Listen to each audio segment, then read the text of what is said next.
O meu avô sempre dizia que o melhor da vida ainda há de ser um mistério e que o importante era seguir procurando. Estar vivo é procurar, explicava. Quase usava lupas e binóculos, mapas e ferramentas de escavação, como se fosse um detetive cheio de trabalho e talento. Tinha o ar de um caçador de tesouros e os seus olhos reluziam uma riqueza profunda. Percebíamos isso no seu abraço. Eu dizia, dentro do abraço do avô, porque ele se tornava uma casa inteira e nos acolhia. Abraçar assim, talvez porque eu sou magro e pequeno, para mim é um mistério tremendo. Eu sei que ele queria chamar a atenção para a importância de aprender. Aprender é mudar de conduta, fazer melhor. Quem sabe melhor e continua a cometer o mesmo erro, apenas teve acesso à informação. E ele achava que nós tínhamos informação suficiente para termos uma conduta mais cuidada. Elogiava insistentemente o cuidado. Era um detetive de interiores, inspecionava sobretudo os sentimentos. Quando lhe perguntei por quê, ele respondeu que, assim, se falava verdadeiramente acerca da felicidade. Se prestares atenção, vês corações e podes tirar medidas da felicidade, como se houvesse uma fita métrica para isso. Propunha que desvendasse adivinhas, dilemas, labirínticas lógicas. Me prometia um livro novo ou um caderno com marcadores amarelos e vermelhos, os meus favoritos. Prometia que, se eu descobrisse cada resposta, me daria um abraço ainda mais apertado e mais amigo. Por melhores que fossem os cadernos, o orgulho que sentia naqueles abraços era a vitória. Comecei por entender que nenhuma vitória me gratificava mais do que descobrir uma resposta e ceder a um abraço. Quando a nossa cabeça responde uma pergunta, ela aumenta de tamanho.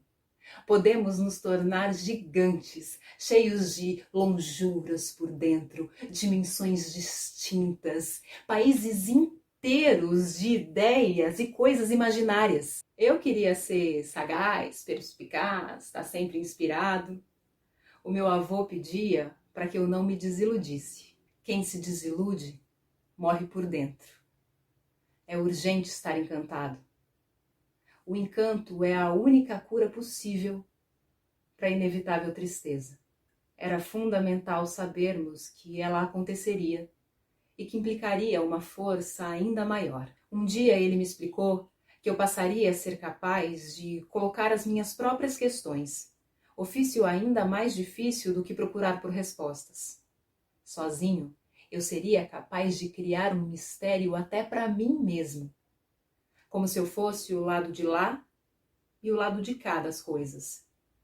O lado de lá e o lado de cá do mundo, um cristal que emana luz em todos os sentidos. Aprendi que o dinheiro tem interesse na troca por coisas, mas não todas. Aprendi que não devemos dar tanta atenção ao preço, mas ao valor.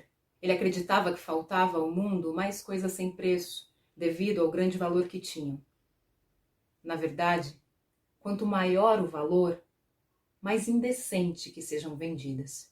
Ele acreditava que as coisas de maior valor deveriam ser um direito de toda a gente, distribuído de graça e de acordo com a necessidade.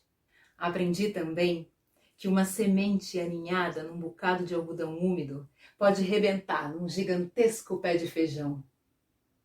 O meu avô dizia que as sementes eram meninos de pedra, que nasciam por um bocado de água. Pedras com tanta sede que eram capazes de inventar uma vida só para poderem beber. Aprendi que minha avó ficou muito doente e precisou de morrer. Por estar muito doente, a avó precisou de morrer para ficar sossegada. Não lhe poderíamos mais falar, mas ela seria um patrimônio dentro de nós, uma recordação que a saberia manter como viva. Perguntei se o avô não iria entristecer demasiado. A minha mãe respondeu que sim. Todos sentiríamos uma tristeza profunda. E o meu avô disse que era preciso procurar a felicidade daqueles tempos difíceis. Se esperássemos, com o tempo a tristeza daria lugar à celebração. Íamos aprender a celebrar a avó. Mas não esperaríamos quietos.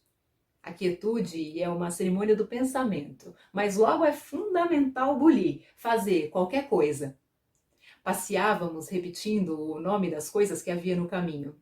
O nome de cada pássaro, de cada árvore, como distinguir as flores do jardim da nossa vizinha solteira. Ela cuidava das flores à espera que o bom perfume da vida lhe trouxesse o amor. Gostávamos muito dela. O meu avô reparava como ela sempre escolhia com o coração. Tinha uma inteligência amorosa. Podia não dar muito certo para as ciências, mas certamente lhe garantiria a felicidade quando um rapaz casadoiro a descobrisse. Nesse tempo, meu avô me perguntou quais seriam as coisas mais belas do mundo. Eu não soube o que responder. Pensei que poderiam ser o pôr do sol, o mar, a arrebentação no inverno, a muita chuva, o comportamento dos cristais, o rosto das mulheres, o circo, os cães, os lobos, casas com chaminés. Ele sorriu e quis saber se não haveriam de ser a amizade, o amor, a honestidade e a generosidade, o ser-se fiel, educado, ter respeito com cada pessoa. Ponderou se o mais belo do mundo não seria fazer o que se sabe e o que se pode para que a vida de todos seja melhor. Pasmei diante do seu conceito de beleza. Ele incluía os modos de ser, esses ingredientes complexos que compõem a receita do comportamento e da personalidade, essa maneira meio inexplicável como somos e como sentimos tudo. Me convenci que as coisas mais belas do mundo eram como os mais profundos mistérios. Eram grandemente invisíveis e funcionavam por sinais dúbios que nos enganavam, devido à vergonha ou à matreirice. O que sentem as pessoas é quase sempre mascarado. É como colocar um pano sobre a beleza, para que não se suje e não se roube, para que não se canse ou não se gaste. A beleza é substancialmente aquilo que inteligentemente aprendemos a pensar. A força do pensamento haverá de criar coisas incríveis, científicas, intuitivas, maravilhosas, movedoras, salvadoras, deslumbrantes, amigas. Pensar é como fazer. Para a beleza, é imperioso acreditar. Quem não acredita não está preparado para ser melhor do que já é. Até para ver a realidade é preciso acreditar. A minha mãe diz que eu virei um sonhador. Para mudar o mundo, eu sei bem. É preciso sonhar acordado. Apenas os que desistiram guardam os sonhos para o tempo de dormir. Quando eu fiz 10 anos de idade, o meu avô precisou de morrer. O meu pai me levou a passear e a pensar. Vamos pensar. Como se fôssemos dar nome às coisas, as árvores, os pássaros, ver as flores no jardim da vizinha, distinguir de que eram feitas pedras.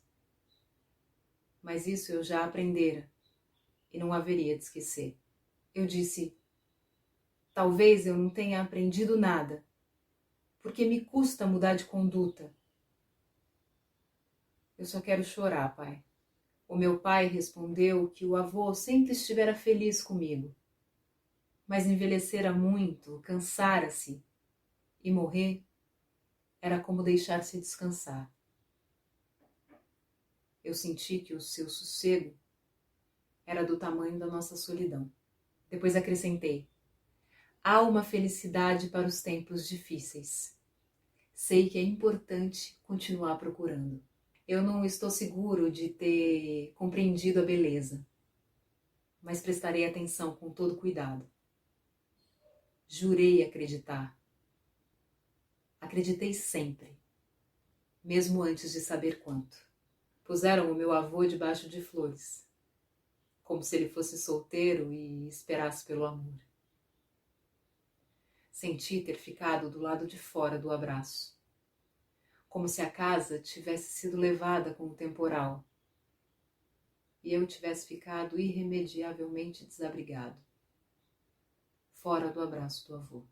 Levei desenhos para lhe contar uma história pequena. Desenhei o meu avô passeando, sentado ao pé do riacho e depois a tentar servir de árvore para um pintacilgo. Desenhei o meu avô lendo livros em voz alta e a repetir que a sopa é redonda como o sol e ilumina a nossa fome. Desenhei-nos a rir e desenhei o seu abraço. Dentro do coração sempre existe um abraço. Passei a viver, sobretudo, dentro do coração, como uma casa que não pode nunca ir-se embora. Eu entendi que o meu avô era como todas as coisas mais belas do mundo juntas numa só, e que fazer-lhe justiça era acreditar que um dia alguém pudesse reconhecer a sua influência em mim e talvez considerar de mim algo semelhante. Com maior erro ou virtude, eu resolvi tentar. À noite, deito-me como uma semente na almofada úmida do coração. Fico aninhado com a esperança de crescer esplendorosamente por meio do amor. No verdadeiro amor, tudo é para sempre vivo. Eu sei que, como as pedras, vivo da sede. Quero sempre inventar a vida. As mais belas coisas do mundo, de Walter Hugo Mãe. Eu espero que essa história tenha te tocado, tanto quanto tocou a mim, e muito obrigado por ter chegado até aqui junto comigo. Eu sou Keila Ribeiro, em voz alta.